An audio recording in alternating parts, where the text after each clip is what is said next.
लखनऊ शहर का वासी हूँ और मेरी प्रारंभिक शिक्षा दीक्षा लखनऊ शहर में ही हुई।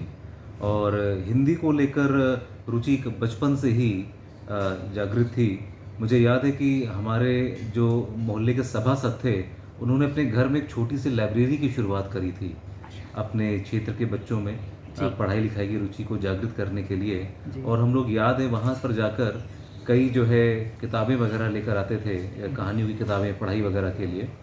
और उससे थोड़ा सा हिंदी की किताबें जो जो कहते हैं ना कि स्कूल की किताबों के अलावा जी, पढ़ने जी। की रुचि वहाँ से जागृत हुई। हम्म, और उसके बाद मुझे ध्यान है कि मेरे जब मैं कक्षा छठी में था, हम्म, तो हमारे स्कूल में एक डिस्ट्रिक्ट लेवल का निबंध लेखन प्रतियोगिता हुई। ठीक है। तो उम्मीद तो नहीं थी, क्योंकि उसमें करीब 50 से अधिक स्कूलों के हज़ारों छात्र छात्राएं शामिल हो रहे थे। और उसका विषय मुझे आज भी याद है, उसका विषय था वसुधैव कुटुंबकम। अच्छा। तो उस पे मैंने उस भावना के ऊपर लिखना था कि कैसे वसुधैव कुटुंबकम की भावना हमारे देश की जो परंपरा है, उसको उसका निचोड़ इन शब्दों के अंदर आता है। तो मुझे ध्यान है कि उसके जब रिजल्ट अनाउंस हुए, जी। तो मुझे उसमें तीसरा पुरस्कार मिला था ग्रेट। डिस्ट्रिक्ट लेवल पे। तो उस टाइम पर मैंने रियलाइज़ किया कि ये हिंदी के अंदर भी कार्य कर कर आप अपना नाम कमा सकते हैं। और बहुत खुशी हुई थी जब वो थर्ड प्राइज़ मुझे मिला था। सर, जैसा कि आपने बताया था कि आपको प्रेरणा अपने आपके फादर से भी मिली है, तो जी। पिताजी का इसमें किस तरह से खास रोल रहा है? किस तरह से उन्होंने भूमिका निभाई आपको हिंदी के प्रति प्रेरित करने के लिए? लेकिन हम लोगों ने क्या करा कि जो हमारे पिताजी थे, वो शुरू से हिंदी माध्यम में ही पढ़े लिखे थे। तो हिंदी ही आम भाषा थी जिसे हम घर पे भी इस्तेमाल करते थे और बाहर भी इस्तेमाल करते थे। और मेरे पिताजी को भी पढ़ने का बहुत शौक था, तरह तरह की किताबें वो पढ़ते रहते थे, तो उनको देखकर बड़ी प्रेरणा मिली। और पिताजी ने हमेशा कहा कि आप दुनिया की कोई भी भाषा सीख जाएं। मुझे हमेशा ध्यान है कि वो एग्जाम्पल दिया करते थे, उदाहरण के तौर पर जापान और जर्मनी का, कि जापान और जर्मनी कितने उन्नत देश हैं और हर क्षेत्र में अग्रणी हैं, लेकिन उन्होंने अपने कल्चर को, अपनी भाषा को कभी नहीं छोड़ा। ग्रेट। ठीक है, तो वैसे ही आप हर भाषा सीखिए, लेकिन जो आपकी मातृभाषा है उसमें निपुण होना बहुत ही आवश्यक है। तो ये प्रेरणा पिताजी से मिली।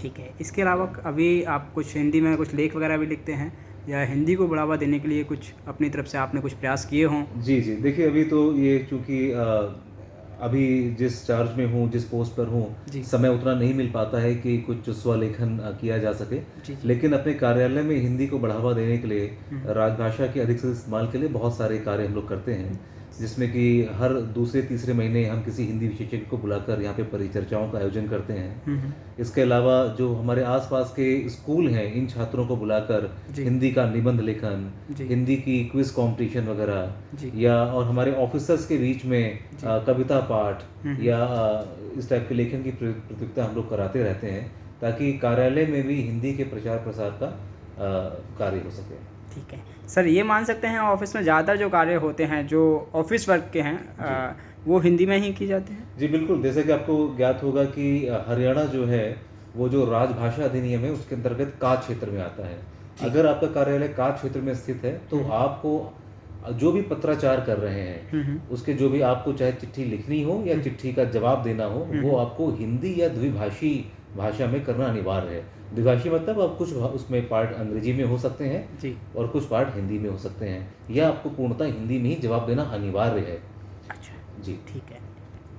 चलिए, और आप कुछ बता रहे थे कि अपना जो कमिश्नरेट है ये हिंदी भाषा के लिए। हाँ जी, तो इसमें क्या होता है कि अगर आपके कार्यालय में जितने लोग कार्य कर रहे हैं, उनमें से अगर 90% से अधिक लोग हिंदी में कार्य करने में प्रवीण हैं, तो इसके कुछ नियम होते हैं। जैसे उन्होंने कक्षा 10 तक हिंदी में पढ़ाई की हो, वो का क्षेत्र से ताल्लुक रखते हों। जैसे मेरा जन्म उत्तर प्रदेश लखनऊ में हुआ, तो मैं का क्षेत्र से आता हूँ, तो ये माना जाएगा कि भाई मैं हिंदी में प्रवीण हूँ। तो इस टाइप के कुछ उसमें नियम होते हैं। तो हमारे ऑफिस में जितने भी अधिकारी कार्य कर रहे हैं, जो भी स्टाफ कार्य कर रहा है, ये सभी इन जो आवश्यकताओं को पूर्ण करते हैं। इसलिए जो राजभाषा अधिनियम है उसके अंतर्गत हमारा जो फरीदाबाद का सेंट्रल डिस्ट्रिक्ट कार्यालय है, वो नोटिफाई किया जा चुका है। सर, इसके अलावा भी कोई कार्यालय हिंदी के लिए नोटिफाई किए गए हों? हाँ बिल्कुल होंगे, मतलब उनके बारे में मैं कमेंट नहीं कर सकता, लेकिन जनरली अपने कमिश्नरेट के अलावा अगर हम और कमिश्नरेट की बात करें हरियाणा में, तो हाँ देखिए, ये लगभग अनिवार्य सा है। अगर आप कार्य क्षेत्र में आते हैं तो हम मान के चलते हैं कि